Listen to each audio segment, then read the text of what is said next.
Hello ladies and gentlemen, this is Sunny of Sunrise 75 channel, the home of educational and positive videos.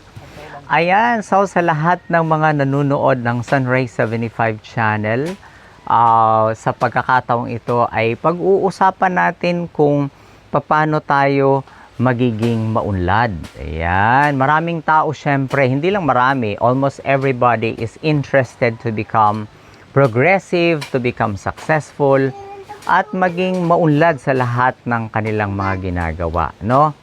Mabuti nga kung may ginagawa. Ang masaklap minsan, maraming tao ang gustong umunlad pero ayaw gumawa at gusto komportable lang ang buhay. Wow! Habang binabasa ko itong aklat ni Brother Bo Sanchez on how to prosper. Ayan.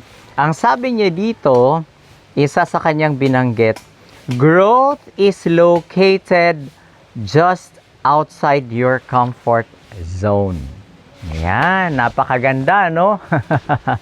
Naalala ko may mga kakilala tayo na gustong mag-prosper, gustong munlad ang buhay, gustong yung magandang klaseng buhay, pero ayaw mapagod.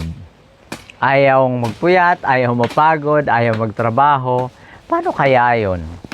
At gusto natin, doon lang tayo sa ating comfort zone. Doon sa kung saan tayo masaya, no? Saan tayo komportable, patulog-tulog lang.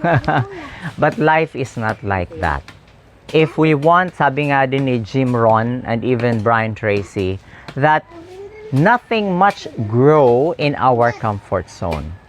If we want to prosper and to grow, we have to go outside of our comfort zone.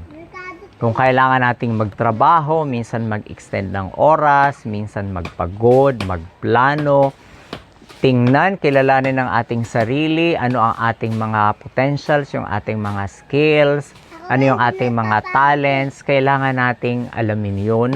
At kailangan nating magplano at kailangan nating gumawa. So, pagdating naman sa plano at paggawa, kailangan nating matingnan ano ba yung ating mga goal sa buhay, no?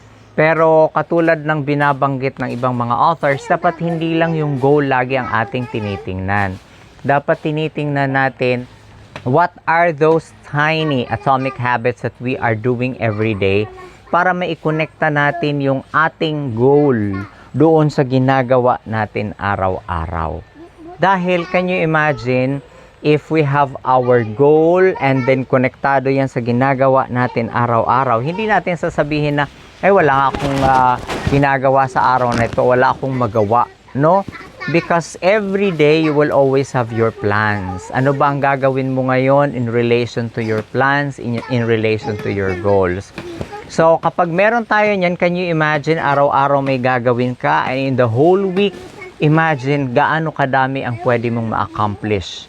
In the whole month, in the whole year, and when you put them together in 3 years, in 5 years, in 10 years, in 15 years, can you imagine? Especially if you already know that to grow is to go outside of our comfort zone, to have a plan, to work on our plan, and then to put those plans into our daily activities, you will see how prosperous your life is in a matter of like 3 years, 5 years, 10, 15, and so on. So, were we able to realize that? Kung hindi pa, naku, mukhang kailangan nating pag-isipan, we need to reflect. At hindi lang yon, we need to start. Yung oras ay maaaring hindi maging perfect, yung timing ay maaaring hindi maging perfect. After all, wala namang perfect sa mundo. Ang mahalaga na kapag umpisa ka, you only need to adjust. And then later on, see results of your labor. Once again, this is Sunny of Sunrise 75 channel saying thank you very much and see you in my next vlog.